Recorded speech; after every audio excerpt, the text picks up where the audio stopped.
Hello, my fellow chatterers, and anyone else who's popped in because you're curious about what is going on here, or you've just got a bit lost. I mean, that's fine. Feel free to hang around. It's going to be a good time.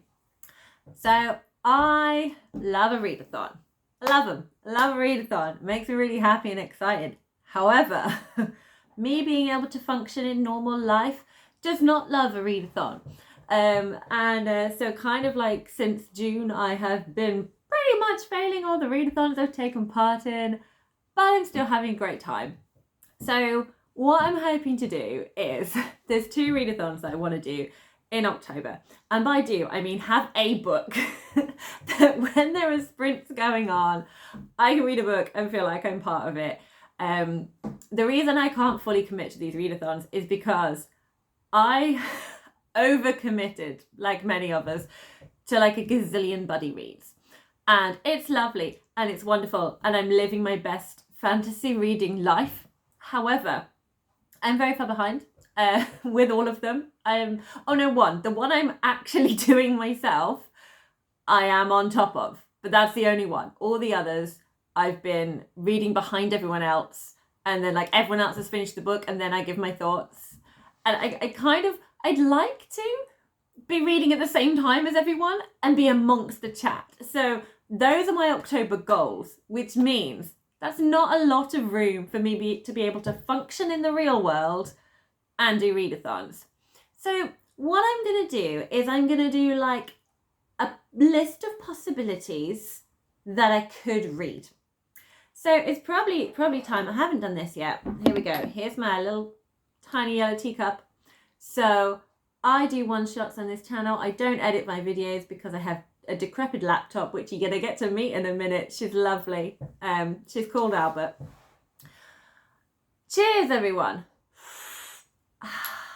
Lovely.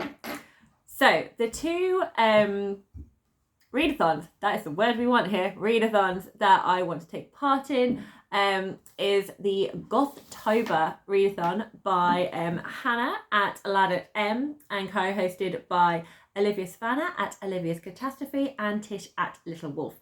And I will put all of the links for all of their announcement videos and everything in the description below, so you can go and check that out if you haven't heard and you want to take part and join in the fun.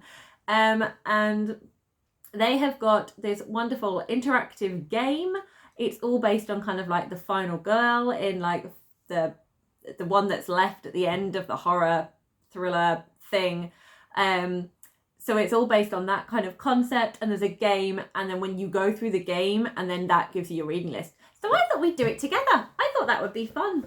And then I'd quickly write down my list of prompts, and then I would get some books that could work.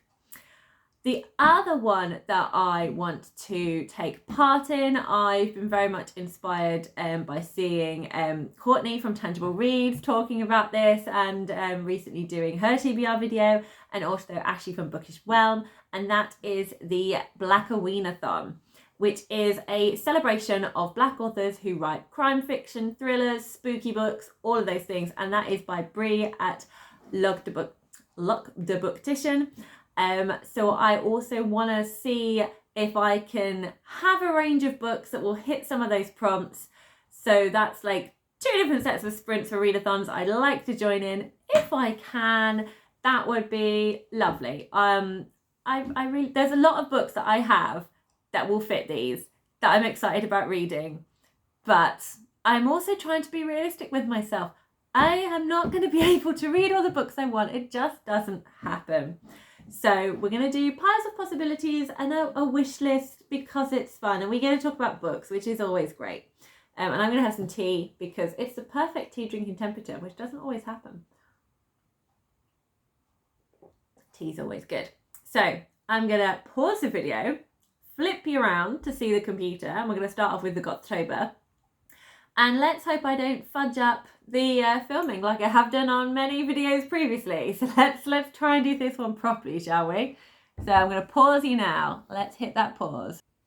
Okay, here we are. I am now recording. I have double checked to make sure it's happening. Oh, and it's having a bit of issues focusing. Oh dear, it doesn't like it. Are you happy now, camera? Can I try and do this? So here we go. We are in the game. We are in. It's loading. Oh dear. I didn't think about this. It might take us a while. It might take us a while. Oh no, it's doing things. Oh, here we go. This is exciting. Oh, look, there we go. Look, my mouth is moving. Here we go. Smear the blood all over the screen and it should say, welcome to Gothtober. There we go. And there's a start button. Beautiful. That is a lot of fun. Where's my mouse? I've lost my mouse. Oh, hold on. It's glowing. We're in. We're in. I think we're in. It's going to take its time. Oh, do I have to color the whole page? Oh my goodness. I haven't done enough mouse squiggling. It's not going to let me in until I've covered it all up. Oh, dearie me. Well, this might be boring for you, so I will just pause. Okay, we made it. I had to just redo it again because the computer couldn't cope. Oh my God, my head. I can't wait. Where am I? So am I at a summer camp, a derelict warehouse, or a Gothic mansion? Well, I already saw, was it Olivia that went down the Gothic mansion road? So I'm going to go for summer camp. Let's go for a spooky summer camp. Okay. Summer camp. Right. That would explain why I'm wearing a hoodie and tennis shoes, a raincoat and flip-flops, a Letterman jacket and boots. Now, I am most definitely not fashion forward, so I could not tell you what a Letterman jacket is. I am enjoying the crazy vibe of a raincoat and flip-flops, as in it's a very British thing. We're expecting sunshine and we get rain, so we dress for both. So let's go raincoat and flip-flops. Oh, okay, I'm okay. I just need to get my bearings. I'm pretty sure I know where I am. I'm pretty sure this is the dining hall, boathouse, counselor's cabin. Now, do we go for the fun place or the freaky out place? So dining hall, that will have the food. So that's a good place to go. But the boathouse is always really freaky. Counselor's cabin sounds freaky, but in a really wrong way. So I don't want to go there. I want to go to the boathouse. Let's go. I like water. Let's go for boats. At least I'm armed. I'd never leave home without my Swiss Army knife. That feels very camp appropriate. Baseball bat. I mean, that feels like you're looking for trouble if you're carrying one of those around. Bow and arrow. I mean, they're just fun, aren't they? If I'm going in the woods, let's go for bow and arrow because that sounds more fun. Oh my God, what was that? Nothing. Definitely something. I don't want to know. Anyway, yeah, we're going to be in denial. Let's be in denial. Also, let's just point out the fact that our little cursor is a knife, like a carving knife. That's very impressive. I'll be okay. I'm a born survivor. I took a course in swimming, in archery, in first aid. Well, it would be sensible to have a course in archery, being as I have a bow and arrow. It would also be sensible to have a course in swimming because, we're by the boathouse. Also, first aid would be very helpful, I feel. I'm going to go for first aid. I feel that would be a sensible course. But I need help. I need to get to a satellite phone, a camp bus, a point of authority. Who is the point of authority? Who would that be? Would that be like a cabin member, a counsellor, or is it a literal point? Is it a post where it says this is the point of authority, you have reached it, you are now authorised to go and deal with freaky dealings? The bus doesn't sound like a safe place unless I'm going to drive it out of there, unless I'm going to go hijack a camp bus and disappear. But I don't think anything's happened to me yet, so I don't feel I'd do that. I feel, would I go for the phone? Because they always cut the wires. Let's go for the point of authority because even if it is just a post, we can use it like a stake. But I'm a Gothtober final girl. I will survive and it'll be because I've killed everyone else. I've had training. I'll get a team together. I like books with lots of characters. I've killed everyone else. That's always the fun one, isn't it? But I am not a very spooky person, so that will freak me out. I don't know if I've had training. I've already done my first aid course. I feel it would be a bit of an overkill if I'd have any other training. I mean, my first aid course is definitely going to get me far. I like books with lots of characters. I feel like I need some friends. I'm going to get a team together. And here is my list. So I've got to read a Gothic mood read book, A short book, oh, that's fun. A book with a blue cover, interesting. A book with multiple deaths and mass casualties, okay, possible. A book by a Bipoc author, yes, definitely can do that. Read an LGBTQ plus book, I have possibility. Read a book with a disability rep, that one's always a tricky one. I always find that very tricky to find. A book with blood on the cover or in the title, more tricky for me. I don't know if I've got any blood-based books. A book where you can't trust anyone, sounds like most thrillers. A book with multiple survivors. I mean, I do like lots of people to survive, so there we go. So that is my list. So this is the part where I try and make sure the books I've thought that would work don't fall on my head as I pull them down to talk about them. So, wish me luck. So, the first prompt for Gothtober was read a book with like a Gothic mood or a Gothic mood read, something along those lines. I made very, very quick notes while I was jotting them all down. But I have some books that should fit the vibe. I also recently watched Olivia's book recommendations. That's the video I'm talking about. And she is very good at talking about the Gothic feeling in books that you might not normally kind of expect, but it would still definitely be classed as having that Gothic feeling. So I have an obvious and a not so obvious, and I don't want you to fall down on top of me. Poof. Okay. Stay. Well done. Good book. Oh, we're going. Okay, I think I survived. I think we all did. So the more classic, I would say, one that's a Gothic mood read is this recent release, Belladonna by Adeline Grace, that I got in the lovely fairy loot here. So this is it very much it's full of Gothic vibes. I mean, look at this. We've got all sorts of death, dark red dress, spooky house. Look at these haunted gates here. It's very much giving all of those Gothic classic-y vibes.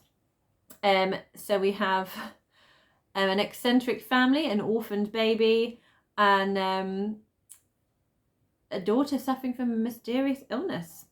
There's some poisoning. There's a possibility of murder, an alliance with death, and I think lots of guardians for the orphan girl who are more interested in her wealth than her. So it sounds really interesting, and I do feel it is going to be sort of like a perfect book for me reading in October, so I am keen to pick this one up. A not so obvious one is Black Water Sister by Zen Cho, but this is one that Olivia talks about a lot and says definitely has those Gothic vibes. And it is about sort of a girl in the young 20s, not sure what she's doing, goes back to, I do think it's Malaysia. Yeah, goes back to Malaysia.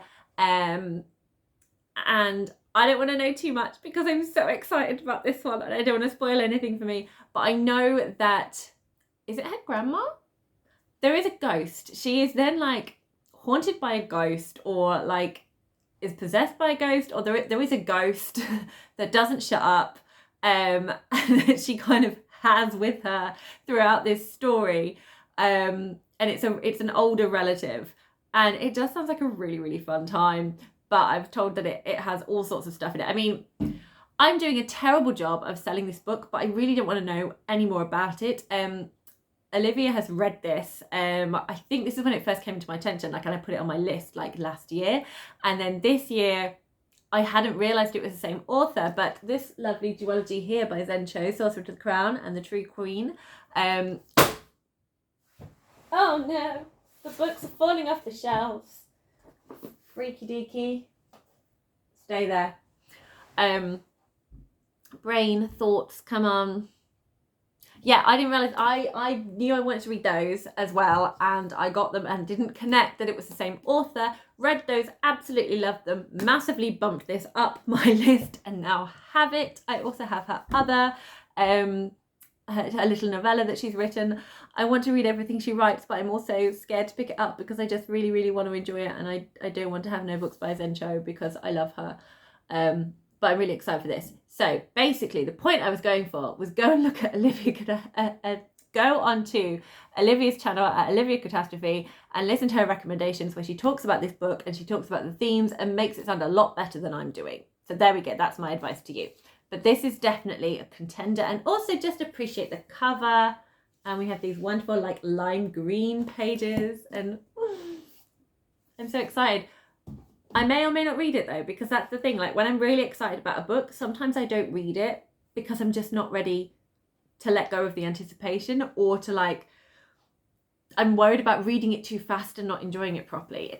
It's strange. I can't always let it go. Anyway, we've only done one prompt. This is terribly long. Let's move on. Short book. So I don't really have anything specific. And it is like it literally could be anything. It could just be a short book. So I could read a middle grade. I've got Root Magic here that I really want to read. I also think The Library of the Dead is quite short as well. Legendborn is just going to fall down on me if I try and move Root Magic out. I already checked. Library of the Dead is it's just over 300 pages, so that just about counts in the shorter books. And what is Root Magic? Let's have a little look. Oh yeah, this is also over 300 pages. But I would say it's shorter because I think there's less writing on it than the other one, but I could be wrong. So there we go. Possibilities. Blue cover. I mean, I've already spoken about Black Water System. We've got blue on there, and the Conductors. This is a fantasy. It's not like said to be like gothic or spooky or anything like that. But I mean, I just love this silhouette. Here, let's bring it out so you can see it properly. I just love the silhouette on the front, and we've got these lovely kind of tree shadows, kind of like fingers kind of reaching towards her. So it does feel a little bit on the freaky side. And I feel it could be a little bit scary in terms of a thriller. Like the subject matter in here, it's kind of described as like Underground Railroad but with magic. So we've got, they're not escaped slaves anymore because slavery has been, they've like the civil war has finished, and all the people they've all got freedom in the north. But then there's what does it say here? Oh yeah, so then there's murders going on. So it has like thriller vibes. So although like they've been free, they're still not safe, and there's still massive racism. So you know they're still not safe, even though like they've escaped to the north and the war is over. It's not finished. It's still very much going on. So it does sound like quite freaky in here as well. So I'm excited. Where was I going? Blue cover. Goodness me, I'm getting sidetracked all the time. So with a little bit of blue on the Dancing Face by Mike Phillips, which is also a thriller. So there are possibilities with blue cover. Multiple deaths and mass casualties. I definitely feel that in Belladonna, because of all these people that are dying, was it the family?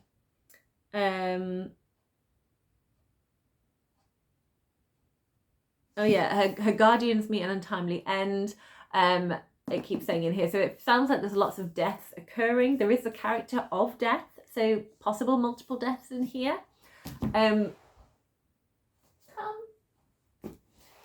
The Dancing Face is a thriller. I feel in thrillers you can sometimes get quite a lot of death, so that could be something. Also, I just spoke about the Conductors, and it says, you know, people are being killed in here, so that is also another possibility. Really don't know anything more about the Library of the Dead. I know that there'll be a lot of ghosty type things in there, but I don't know if there will be actual murder. Prey of the Gods sounds like it could have like quite a lot of a death rise in there.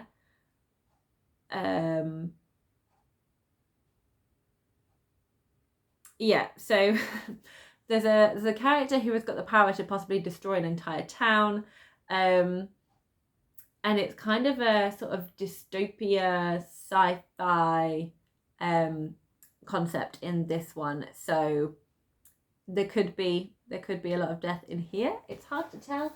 I definitely feel in Blood Scion, I think I'm saying that correctly. I feel there could be a lot of death in this one as well. Also, we have some blue on the cover here with this beautiful, with the beautiful of the swirling patterns on the blue face there. Also, blue edges, marvellous. So that could also be a possibility as well. So, lots of things to think about there. And then we have all of the reading more diversely. So any global majority author, more commonly known as Bipoc, which is Black, Indigenous or people of colour. So definitely Zen Cho comes under that category. Mike Phillips is a Black author. So is Deborah Fillet, Nikki Drayden, Eden Royce, T.L. Huchu. There's lots and lots. In terms of LGBT representation, I think it's only Prey of Gods that I know definitely has LGBT in here, just because it says on the back a queer teen. So there is queer representation in here because of that. I don't know about the other books because I've not read them, or possibly I think there could be LGBT rep in Blackwater Sister. I think Olivia said that it had that in there as well. Disability, haven't got anything. There could well be stuff in any of the books that I've mentioned, but I don't know for certain. And I'm trying to read books that I own and not get books out of the library. And I know readathons are really good at encouraging you to expand your reading and things, but I do need to kind of read the books that I own rather than searching for other ones. So if anyone has any great recommendations, I will put them on my wish list about any good kind of spooky thriller books that have got a protagonist or are written by an author with disabilities. I would like to know. But this year, that's not going to be something that I read because I haven't got anything. And I always find that is a thing that I struggle to find the most of. So please do let me know in the comments any recommendations that you have. Blood on the cover. I thought I was going to struggle with this, but Blood Scion. It's in the title. Wonderful. That really works. And this is by Deborah Fillet. And it is a YA fantasy. And it is a war, and we have a very powerful character who has a certain type of magic that if they discover she has that, she would be killed for being too powerful. And she is kind of like from people who are a bit more suppressed, and she would like to change the status quo. But then there's kind of the flip side of that is if she starts using her abilities to do that, she starts to kind of become the thing that they would fear anyway. So it sounds really crazy and a lot of fun and quite dark. So this would be an interesting one to read. Can't trust anyone. I definitely feel thrillers always kind of come into that genre. So The Dancing Face by Mike Phillips is a thriller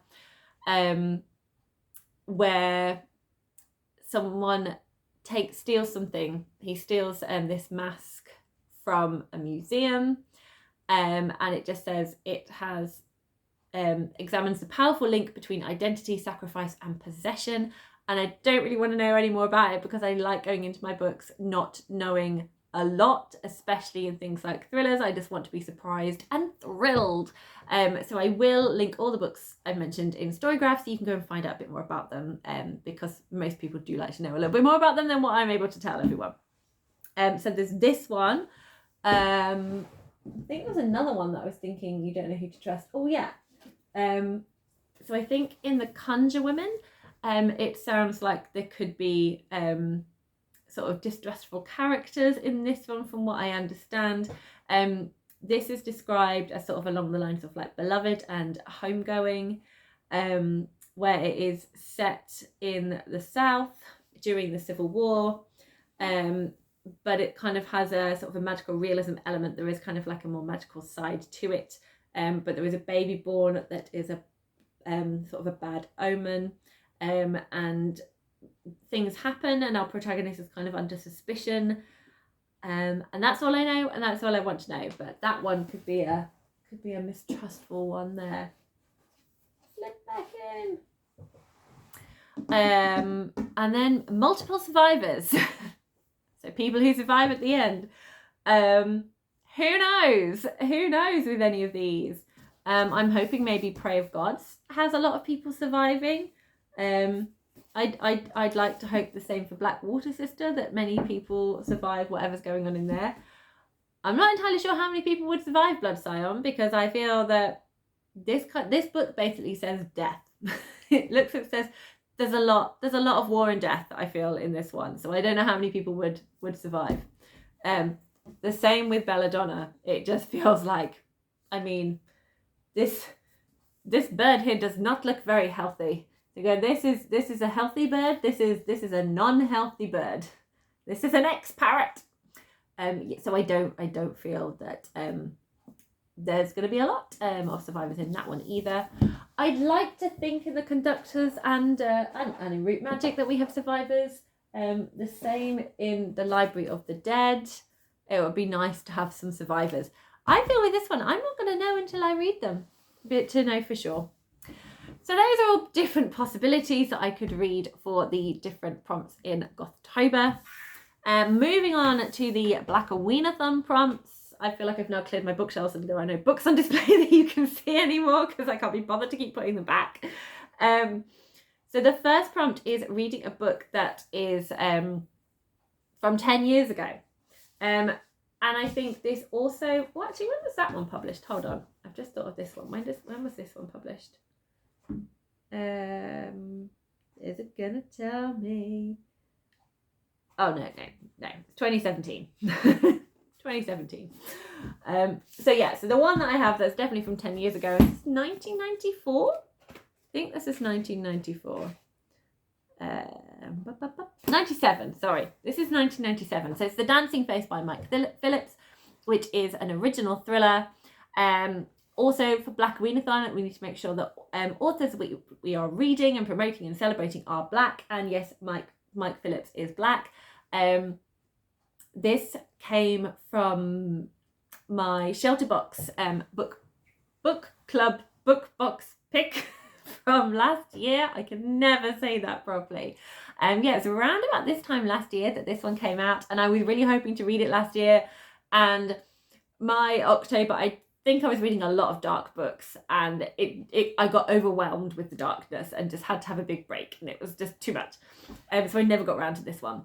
So I thought I was hoping to read it this year. So this is definitely a contender. I've not read any thrillers recently, so I would really like to. So I do feel like this one is definitely up there as kind of more possible top of the list that I could get to amongst trying to read all my buddy reads. It also fits another prompt as well. It fits a book that was published in the 20th century. So this is in 1997, so it just nips in there at being published in the 20th century. Another one I could read for the 20th century prompt, if I'd earned it, which I haven't, is Octavia E. Butler's The Parable of the Sower.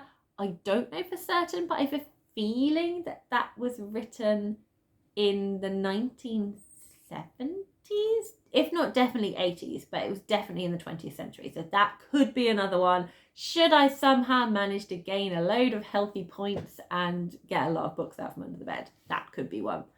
But at the moment, I'm feeling kind of like, if I'm hitting those prompts, it's going to be The Dancing Face for 20th century and from 10 years ago.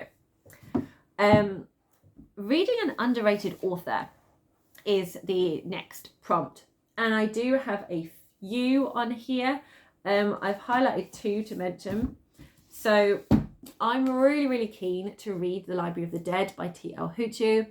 I saw this pop up on Book Break last year. They were talking about books that they were publishing for, is it Macmillan? This is Tor, so I think that's is that like an offshoot of Macmillan? I can't remember. I really can't remember. No, Pan is Macmillan. Just ignore me. Just pretend I didn't start talking about publishers. I saw Book Break talking about books that whatever publishing company that particular booktube is linked to, they published this. I really worry about my brain sometimes. Anyway, I mean, first of all, the title. The title is like, that sounds amazing. I love libraries. It sounds really cool. I love all this kind of like map stuff on here. And this is going to be book 1 in, I can't remember the title of the series, what it's going to be. But there's now a second one out. I'm really tempted to buy it because I just think it's going to be really cool, but I'm restraining myself because let's check that I actually enjoy this first before I start wanting to own the series. But it's a YA fantasy with spooky vibes, and it follows a protagonist and she can talk to ghosts. So she's kind of like, who you gonna call? You're gonna call, what was her name again? Begins with R. Really should look a little bit more at my books before I start. Roper. So who are you going to call? You're going to call Roper, who can talk to the dead and get them to stop haunting whatever you need them to stop haunting. And then at some point she stumbles across the library of the dead. And then she can pass on messages from the dead to the living and vice versa. And that's all I know, and that's all I want to know. It's set in Edinburgh. And again, because it's Blackoweenathon, the author is black and the protagonist is black. So I'm excited for that one. Oh yeah, and they're underrated. Seriously, my brain, this is appalling. It's underrated because on Goodreads, this has been reviewed by 9,000 people. 9,000 sounds like a lot, but when you compare it to other fantasy books, which are easily over tens of thousands, it then kind of doesn't. And then you get the really big selling fantasy authors like Sarah J Maas and Brandon Sanderson and Robert Jordan, and they are in like the hundreds of thousands slash millions. So compared to that, I feel it's still, T.L. Hoochoo is still underrated. Even more underrated, which I find shocking because everyone I've heard about reading this book absolutely loves it and raves about it, is Blackwater Sister by Zen Cho, which I've already spoken about, so I won't go into detail again. But on Goodreads, this had 6,000 rating, so even less. I'm sure there are probably more out there that has even less, but these are ones that I definitely want to read, and I still think they are very underrated. But Zen Cho is not black. She is Asian, so that don't work.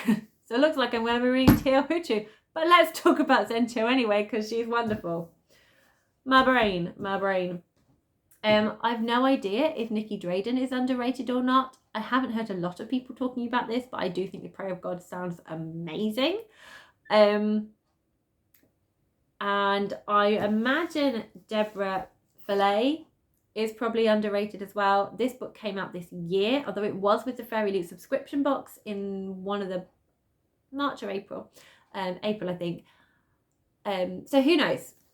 I should have checked more on Goodreads, but I didn't, and I can't check now because if I do, I'm going to cut the camera on this and it's going to go. But anyway, T.L. Hoochoo, underrated author. We'll go with that one. Marvellous. Book set in the South. So I have two options for this one. So set in South America. I've got two historical fantasy magical realism options, and I've already spoken about both of them. So I have Conjur Women by Afi Atakora, and I have The Conductors by Nicole Glover.